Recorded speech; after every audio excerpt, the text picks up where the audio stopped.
ফলে নগরবাসীর অসুবিধা হবে না, যেহেতু ঢাকার অন্যদিকে যানবাহন চলাচল কম। সেই ডাইভারশনগুলো থাকবে হলো আপনাদের মাধ্যমে একটু ক্লিয়ারলি জানানো, যাতে যানবাহন চালকরা আগে থেকে অবগত থাকে। 0 পয়েন্ট ক্রসিং, সরকারি কর্মচারী হাসপাতাল, high court crossing, press club link road, পররাষ্ট্র মন্ত্রণালয়ের পিছনের গলি, ইউবিএল বা control crossing, police control room gap, মৎস্য ভবন ক্রসিং, এইসব এলাকায় আমাদের ডাইভারশন থাকবে।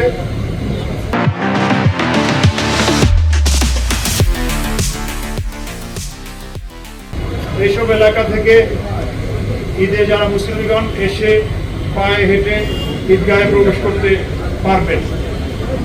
একটা বিষয়, অনেক গাড়ি দেখা যাচ্ছে যে ঈদগাহের এলাকার আশেপাশে ঢোকার চেষ্টা করে। আপনাদের মাধ্যমে জানাচ্ছি, এই চেষ্টা যেন তারা না করে, যে ধরনের গাড়ি হোক না কেন। পার্কিং ব্যবস্থা যেটা থাকবে সেটারও কয়েকটা এলাকা আমরা বলে দিচ্ছি। গণপূর্ত ভবনের আঙ্গিনায় বা তার ভিতরে সরকারি কর্মকর্তা বা সমাজের বিশিষ্ট ব্যক্তিবর্গ বা সাংবাদিকদের পার্কিং থাকবে। পিডব্লিউডি অফিস তার এলাকায়, আইএবি ভবন, ইঞ্জিনিয়ার্স ইনস্টিটিউশন, সেখানেও থাকবে। 0 পয়েন্ট ক্রসিং, ইউবিএল এর উভয় পাশে, রাস্তার পাশে ফাঁকা জায়গা সহ রাস্তার পাশে হয়তো এক লাইন পার্কিং করা যাবে। দোয়েল চত্বরের দক্ষিণ পশ্চিম পাশেও পার্কিং করা যাবে। ফজলুল হক মুসলিম হল থেকে বঙ্গবাজার ফোকাস মার্কেট ক্রসিং পর্যন্ত রাস্তার উভয় পাশে পার্কিং থাকবে।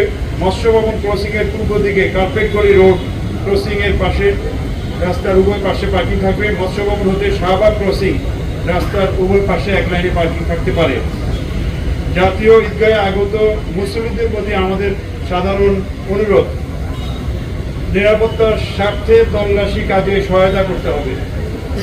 অর্থাৎ আটকে গেট দিয়ে প্রবেশ করতে হবে, ব্যাগ বা কোনো কিছু আনা যাবে না। অন্যান্য যে নিরাপত্তা বাহিনীর অনুরোধ সেটা রাখতে হবে। ঈদগাহ ময়দানে কোনো প্রকার ব্যাগ, ধারালো বস্তু বা দাহ্য পদার্থ নিয়ে আসা যাবে না।